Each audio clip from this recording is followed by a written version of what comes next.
Just made the tee time in Kansas City. Let's go, James. Hope the PGA card comes soon.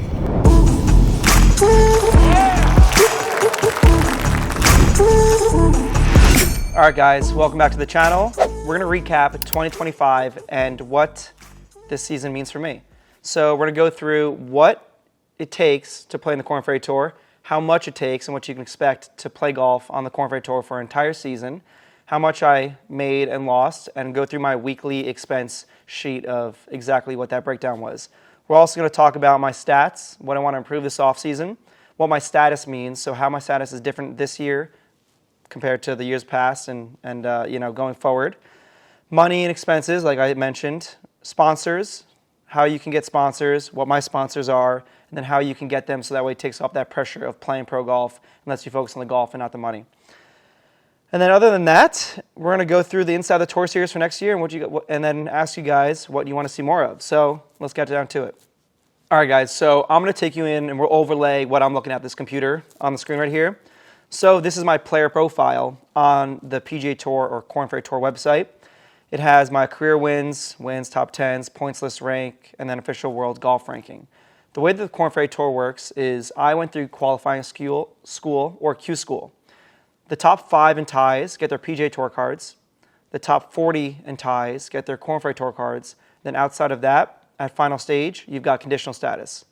Now let's rewind a little bit. In order to get to final stage, you got to get through pre-qualifying, first stage, second stage, and then once you get through second stage, you're into finals. Getting to finals gets you a conditional card at worst, but you really want to get inside that top 40 to get guaranteed starts. Top 40 is guaranteed first 8 starts. Top 25 is guaranteed first 12. So the way it works on the Korn Ferry Tour is that every 4 events, they reshuffle. Meaning, if you get points in the first 4 and you are ranked 100th, and that means your order of getting into the field or not, if you play really well, you can jump up to 15th. So now your priority of getting into events goes up. This makes it really important if you have the guaranteed first 8 starts, which is what I had, to play really, really well in the first 8 starts. So now, looking at my profile, I didn't get off to the most hot start. I missed the first 3 cuts. Had a really good round 1, that's 63 to start the season, followed up with a 75, missed cut by 1, that one really stung. But, just kind of kept on pressing forward and battled my way. The next 2 weeks, again, some really good golf, but just too many sloppy mistakes. Finished, 72, 73 in Panama, missed cut by 2 there, missed cut by 1 at the Abaco Club. And then we got to Bogota, the 4th event of the season, knowing that I needed to start making some points. That way I can jump up into the reshuffle and have a place to play the rest of the year. Because if you miss the first 8 cuts, you're done. You got to go through Monday qualifiers. You got to try to get into event another way through sponsors invites. And it's, a lot of pressure builds and a lot of stress builds. And that's another thing that we're going to talk about is how I was able to handle the pressure of, 1, keeping my card throughout the year and not falling out of the reshuffle. And then 2, at the end of the season, needing to have a great last event to keep my card with that T3 finish in Tulsa. So this Astera Golf Championship presented by MasterCard was in Bogota, Colombia. And I had an awesome round 1 and 4. 65 round 1, 64 round 4 to finish in a tie for 19th. And that got me a good chunk of points, 41.071 points, which jumped me into 74th on the money list. Now, the way the Korn Ferry Tour season works is the top 20 get their PGA Tour cards, 21 to 50 get exempt to final stage of Q School and keep their cards, and then 51 to 75 get full status for next year and go to second stage of Q School. And again, you go to Q School to try to better your status, which means you get a PGA Tour card in this case. So we jumped inside that top 75 number, which means keeping our job for next year right away after the 4th event, and then kept my number in there for the majority of the year. As you can see, this is how much money I made each week. This is what I shot, whether I missed the cut, withdrew. I got hurt that week, so we won't talk about that one. But as the season went on and on and on, and again, I'm going to keep this as short as possible and as concise as possible. The first time I fell outside the top 75 was at Utah. And this was late in the year. I only had 7 events left. I was getting married. And there was just a lot going on. And to finally fall outside of the top 75 isn't easy because now you're on the outside looking in. You had to put this pressure on yourself to go and play well. And, I made the cut in Utah, but got 2 points. So that's really nothing. You got to make the cut and you got to play well. Just making the cut and finishing last doesn't do you any good. Then we went to Boise. Had a great week in Boise. Had a chance to win that golf tournament, but I made some bogeys come down the stretch. But 66, 69, 66, 68 is pretty dang good golf. Minus 15. Finished in, what did I finish in? Tied for 15th place. 46 points and $14,000. So great week. Got me closer to that 75 mark. The next week made the cut and finished 57th. Got close to that 75 mark. But going into the last regular season event of the year, again, that last event that you see on the screen here is only for the top 75 guys. So I was 78th going into the final event of the season. And there's a lot of pressure that comes with this. It's your job. It's your career. If I miss the cut or I don't play well, I'm done for the year. I don't get to go to the Tour Championship. I've got to go back to first stage of Q school in order to try to get my card back for next year. I have no status, no full status for next year. If you finish 75 to 100, you have conditional, but conditional isn't really worth anything. It gives you the ability to reshuffle, but it's not what you want. So going to the event, I was extremely nervous. I felt like my whole season rode on this event because it did. And I proceeded to get on that first tee, and I was so nervous, and I pumped my first tee shot out of bounds. So that's how I started the most important tournament of my life. With an OB ball on one. Looking back on that, I was nervous. I had driver in my hand because I felt like I had to. It was a par 5. Everybody else was hitting driver, and I let that get to me and change what I wanted to do or change what I felt like I needed to do. And I should have taken my driver, taken my iron, and be like, okay, which one am I more comfortable with? And then hit that iron, which is what I did the last 3 rounds. So something to learn from that. But after that, I played really, really solid golf. I hooped one from the fairway from 126 yards or so on the 3rd hole to get back to even par, and then cruise from there. Shot rounds of 68, 62, 66, 65 to finish in a tie for 3rd. My best finish on any tour ever in my career. So to do that while my back was up against the wall and go from 78th on the points list to 62nd was awesome. It was validating. It was a confidence boost. It was exactly what I needed. And that got me into the Tour Championship where only the top 75 guys get to play. And there's no cut, 4 rounds. Finished from the tie for 31st and wrapped up the year on the Korn Ferry Tour. Finished 64th on the money list, which means I have my full card for next year. So what does finishing 64th get me? It gets me full status for next year. But why is that different than last year? Well, last year, like I said, I had the first 8 guaranteed starts, but then I was subject to the reshuffle, meaning if I didn't play well, I might not play the rest of the season. So when you're starting the year, you're a little bit cautious. You're worried about getting into the reshuffle, getting enough points. Now I've got a full card. That means I get 25 events for next year, no matter what. Even if I miss the first 24 cuts in a row. That wouldn't be good for my points, but I know that I have the full season to play and earn points and try to get my PGA Tour card. This, is a little bit of peace of mind, puts my mind at ease, gives me a little bit more confidence to go out early in the season and try to go win tournaments rather than just getting points so that I stay within the reshuffle. And that's something that that's something that's really important and I was really proud of to get for next year. I've never had full status, meaning the first 25 events of the year. I've always been conditional or first 8 or reshuffling. So this is going to be big for me going into next year. It also means that I can go to Q School with the sole purpose of finishing top 5 and getting my PGA Tour card. So we're going to go to second stage of Q School 3 weeks from now. That's something that I'm preparing for. And then once I get through second stage of Q School, I'll go into final stage of Q School. And then again, if I finish 40th, it doesn't do me any good. I already have full status for next year. So I'm going to go with the sole intention of winning. And that's not something that I've actually had.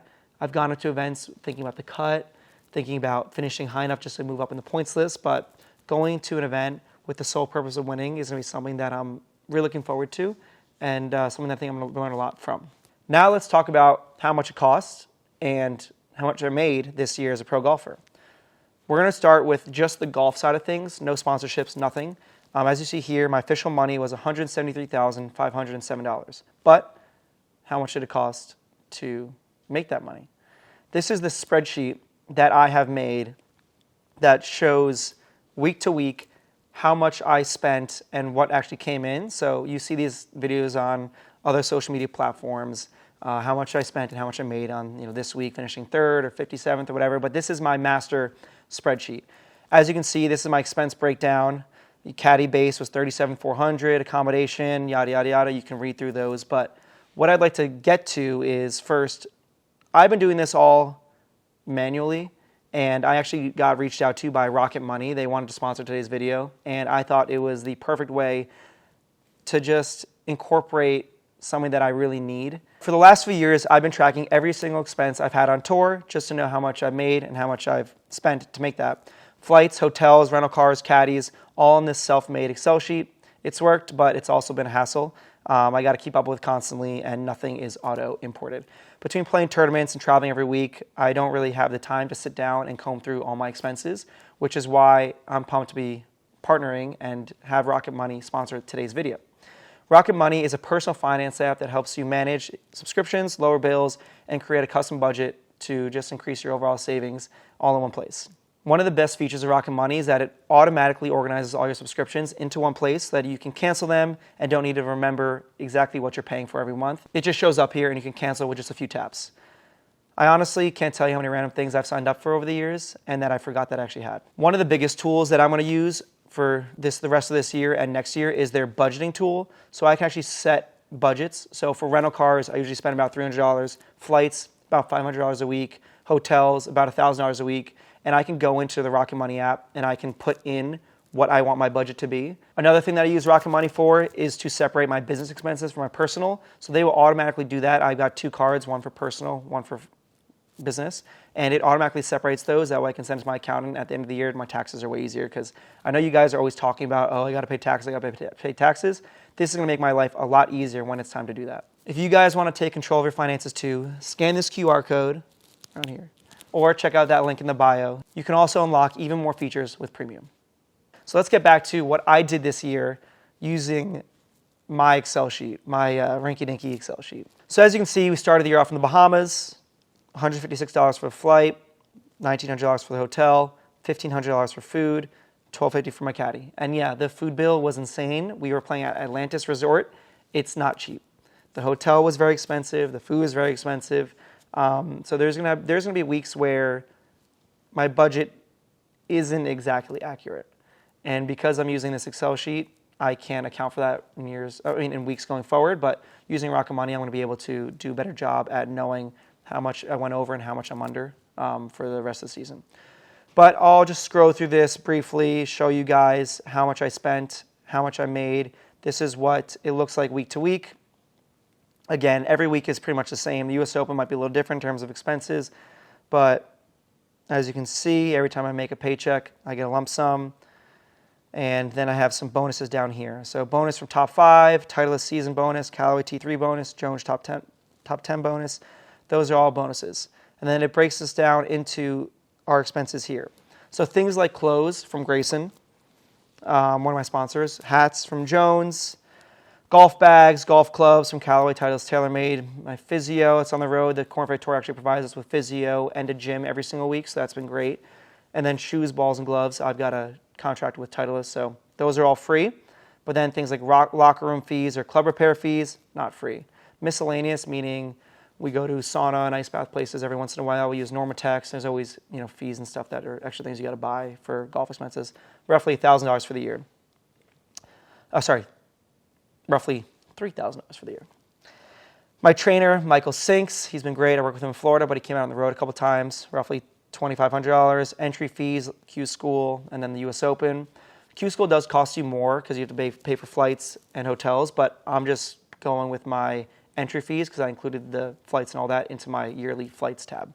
$4,600. Rental car, about $4,600. Coaches, about $6,000. Food and groceries, about $13,000 for the year. My YouTube team, shout out Gary, YouTube team, about $13,000. Flights, $17,000. Caddy bonus, $20,000, $21,000. And then accommodation, $27,000. My caddy base, $37,400. So I pay my caddy $1,500 per week and then 8% of whatever I make. And this is my expense breakdown. That came out to a total of $150,000 for the year. It's a lot of money. Like you're spending a lot of money to play pro golf. And this doesn't mean you need $150,000 to play on the Corn Ferry Tour. Right? Was this $25,000 was my caddy bonus. So I budgeted in $100,000 to $125,000 for the year, but I also stayed in nicer Airbnbs. I wanted to feel like I can cook every week and have a kitchen and feel like it was home. If I stay in hotels, I get cooped up and claustrophobic, and I don't feel like I play my best. So those are the things that I invest in and then hopefully get a return on the playing side. Now let's talk about what I earned. On the Corn Ferry Tour, I earned $173,507. The U.S. Open was about $44,000. Bonuses came out to $35,000, and then a mini tour event that I played in Florida was about $1,700, which comes out to $255,057 for a net total of $103,000 this year on the Corn Ferry Tour. And that's great. That is a great year. But now let's talk about sponsors. I could not do this without my sponsors. One, it makes me not think about money when I'm on the golf course. Two, it gives me the clothes, the apparel, the shoes, the balls, the gloves, the tools that I need to perform. And then three, it serves as a support system. You know, like one of my sponsors, Tooch USA, he texts me nonstop. Sean Miller, who's my sponsor on my bag, Foxhole, texts me nonstop. I'm going to run through the list of sponsors, but these guys make me feel like I mean something more than just golf. If I have a bad week, they text me. If I have a good week, they text me. You know, Joe Pepe down in Florida from Pepe Auto Group. He's also in Westchester, New York, but he's been there from the start of my career. He supported me through every single step of the way when I had no status, when I had status on the DP World Tour, when I made the U.S. Open. He's been on my sleeve my entire career.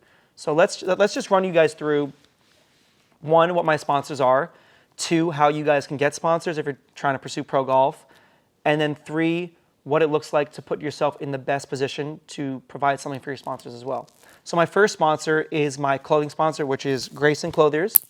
They make the best clothes in golf. I'll link everything down in the description just so you guys can go and click and check all my sponsors out and see who they are. But we got Grayson for clothes.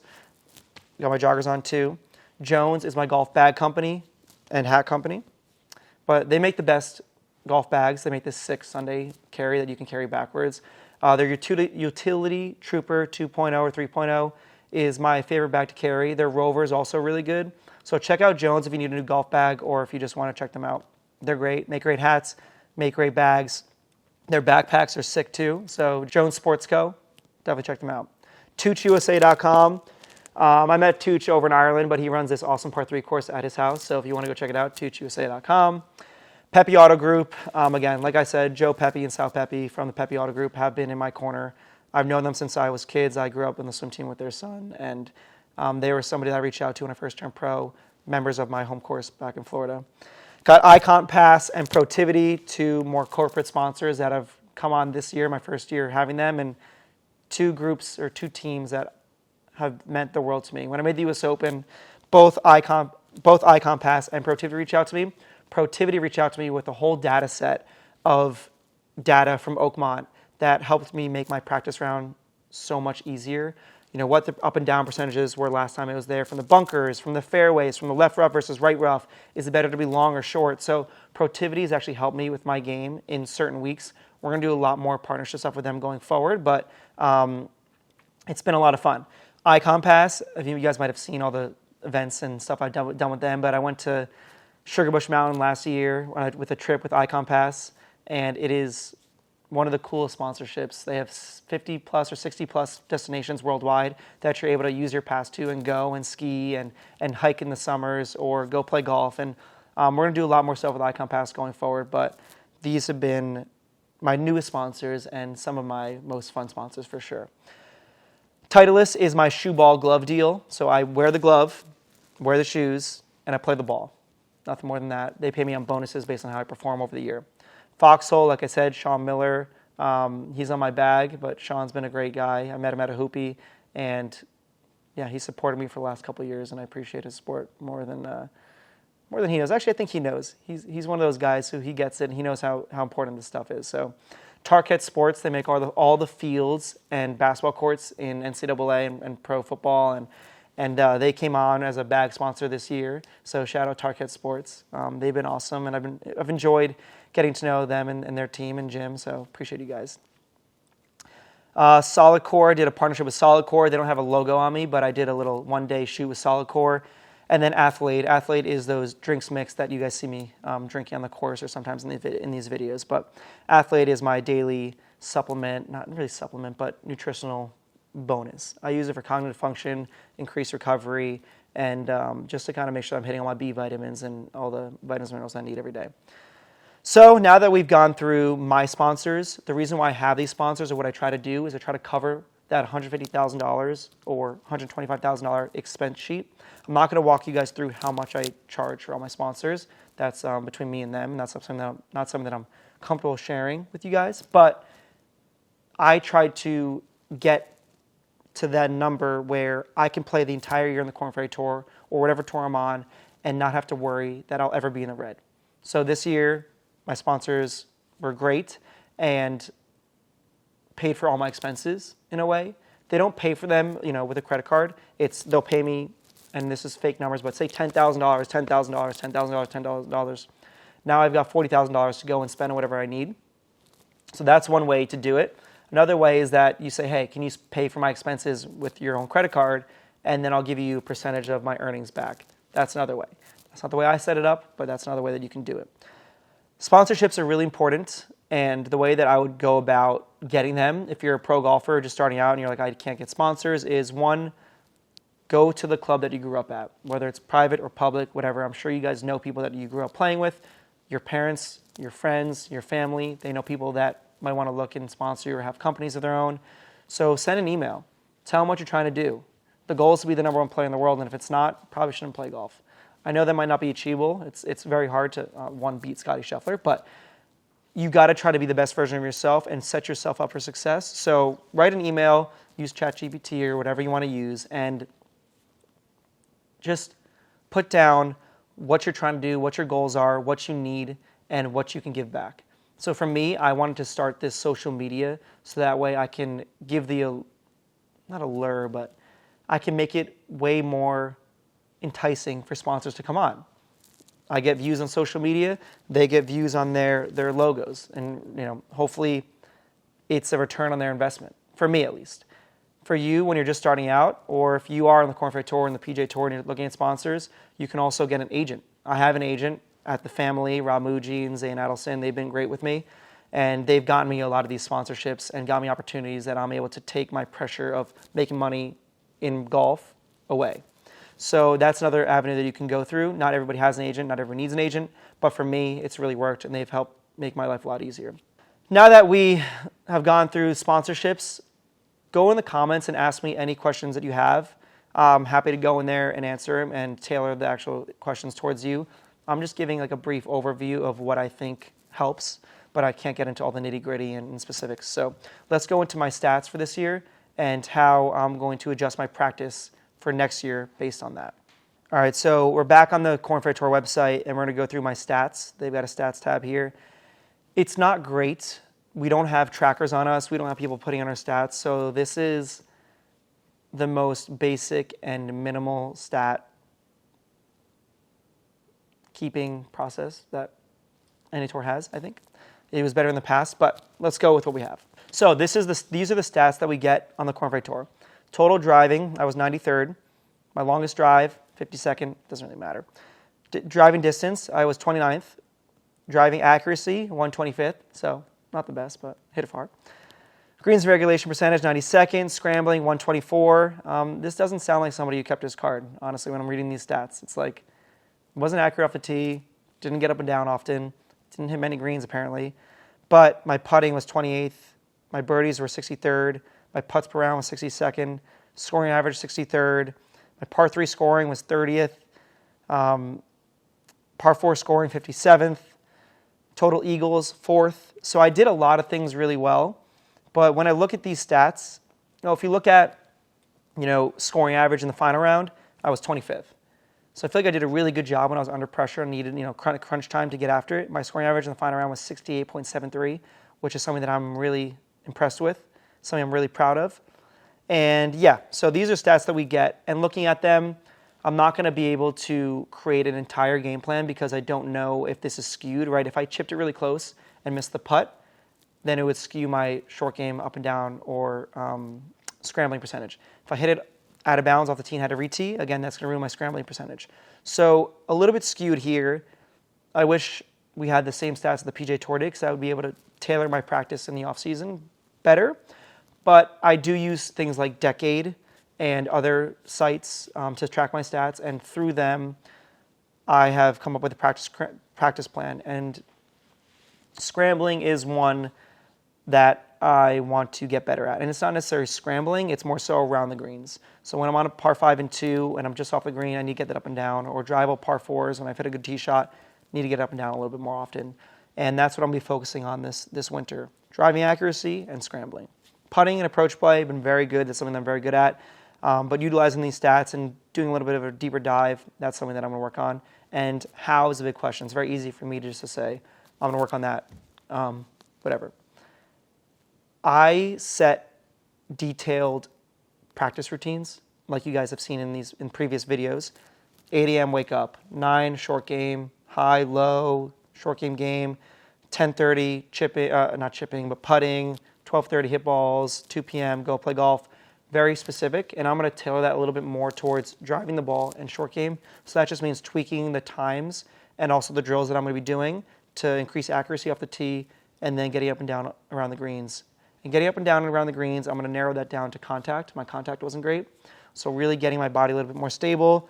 I worked with Parker McLaughlin, short game chef, a couple days ago, just to get a kind of second opinion. I'm working with my coaches, John and Jim McLean, Daryl Kessner, a lot of these guys, just to dial in what I'm working on. I worked with Jeff Geschwind out of Deepdale a few times on my driving this past few weeks, and he's been great too. So finding the right coach is the most important thing for you guys, and then sticking with them and really getting a clear-cut picture of what you're trying to do and what you want to accomplish. And yeah, so that takes us to next year. We did the Inside the Tour series this year, and we had a lot of positive feedback. 50,000 views, 40,000 views, 20,000 views. Appreciate you guys, all your support. Just by watching this video, liking it, commenting it, engaging with it, it's helped out this channel immensely. And this is something that I've really wanted to do. This is something that Gary's done a great job helping with, and our creative minds going back and forth. I feel like we're just getting started. We've got a long way to go. And if you guys just shoot a comment on what you want to see, which events you want me to go film, if there's an overwhelming majority of people saying, hey, I want to go and film Utah, we'll go film Utah. So comment which Korn Ferry Tour event you want me to go and film next year, and then we'll make a schedule on which ones are coming out to, and hopefully see you guys there. We want more people out there. We want to bring more fans out to the Korn Ferry Tour. We want to get you guys more involved with golf. And to be frankly honest and selfish, it is really fun playing in front of a crowd. So when you come out and you support and I get to meet you guys, I get to talk to you after the round, and I just get to engage, it means a lot. This is what it's all about. It's about inspiring you guys to chase your dreams. It's about having people who may have passed up opportunities like this to see what it's like. It's about chasing my dream and fulfilling a childhood dream of playing on the PGA Tour and showing you guys the journey and the process to get there. So I appreciate you all. I hope that you like this video. Again, if you have any questions, check out the comment section, write me, and I'll do my best to respond. One more thing I want to talk about for all of you that want to pursue pro golf. A lot of guys ask me, what do I do? Where do I start? So what I did is I graduated from Yale, where I played 4 years on the golf team. I took the summer to stay amateur, played the Northeast Am, the Sunny Hannah, the US Amateur, the British Amateur, and got my game good enough where that I felt confident to play in Q School the following year. Now, PGA Tour Americas has a Q School midsummer that you can also do, and that's something that actually I do recommend doing. I would do it as an amateur. That way, if you don't get through, you can still play a bunch of those amateur events during the season. And if you do get through, you hop right into that schedule and you go play and you're a professional golfer. But say you don't get through, save up money, try to get money from your sponsors, like I mentioned, and set that aside for Q School. Q School, if you don't have any, if you're not a top 50 Wagger player, or if you're not a high-end, college player, you'll have to go to pre-qualifying. So you sign up for pre-qualifying. It's 3 rounds. You get through that. Then you get to first stage. Get through that. Get through second stage. Now you've got a Korn Ferry Tour card. Now you've got conditional. So refocus and try to go get top 40 at final stage, because that's the category you want. And say, it doesn't go your way this year and, you don't make it through Q School. There's great tours like APT, G Pro, the Minor League Golf Tour down in South Florida.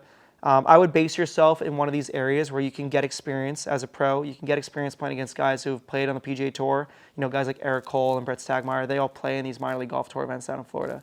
They play in these G Pros and the APTs, and you know, Eric Cole plays on the PGA Tour as well, but when he goes down to Florida, he goes and plays and gets some reps in. So there's all these great players who go down there and play these things, so don't ever think it's above you. I will probably play minor league events until the end of my career. Whether I'm on the PGA Tour, whether I'm world number one, whether I'm not on the Korn Ferry Tour, it's a great way to practice, great way to work on things, and it's also fun filming. So we're going to do another one of these minor league golf videos and show you guys what I like to play in an event with every shot soon. So that's coming. But as a pro golfer first starting out, the first things you got to do are find some sponsors, sign up for Q schools, and get ready to go. I played my last year on the DP World Tour. I've got great things to say about it. Also has its negatives, but playing over in Europe, you know, if you're single or have a girlfriend or wife that can travel with you is great. But when you're over there and you're alone, it can get a little lonely. So only go to Q School over there if you're okay with traveling, if you like traveling, if you want to see different cities. It was my favorite year as a pro golfer, so I highly recommend it. But ask yourself, is it right for you? And then save up the money to go and do that. So you got DP World Tour Q School, PGA Tour Q School, PGA Tour America's Q School, and then you do have Asian Tour, PGA Tour Australia. You know, shout out to my buddies Ben Carpenter and Pat Healy. They got PGA Tour Australia status through Q School, and Pat actually finished 4th in the first event. So it's really fun to see other Ivy League guys and other friends of mine go out and play really well and just prove that anybody can do it. You know, the three of us were Ivy League guys, and that's not, you don't go to an Ivy League school to play golf. So, you know, no matter where you are in your career, you can get there. You can do it. You just got to put the work in. You got to outwork everybody. You got to make up for that time lost, especially if you grew up in the Northeast. You got to make up for those hours that other guys get to spend at these top end facilities. You know, growing up, I was blessed to be able to practice at places like Westchester Country Club and Wingfoot and Deepdale, and yeah, I was spoiled in a golf way. But I'm grateful for that, and it gave me the opportunity to get better and grow and get to where I am today. So sit down, figure out what's right for you, try to raise that money to get to Q School, and then I'll see you out here soon. All right, guys, so that's a wrap on today's video. We went through how to gain sponsors, how much it costs to play in the Korn Ferry Tour, how much I made this year, how to get started in pro golf, where to base yourself, what tours to play, even if you don't get through Q School, and then some other things that are really important for your career. So I appreciate you guys watching. I appreciate you guys supporting this channel. It means a lot every time you guys comment, like, subscribe, do all that stuff that influencers say. But I don't want to call myself an influencer. I want to call myself a professional golfer who's just sharing their journey, sharing their story, and then helping you guys chase your dreams of playing pro golf. So we'll see you next time, and can't wait. Let's go.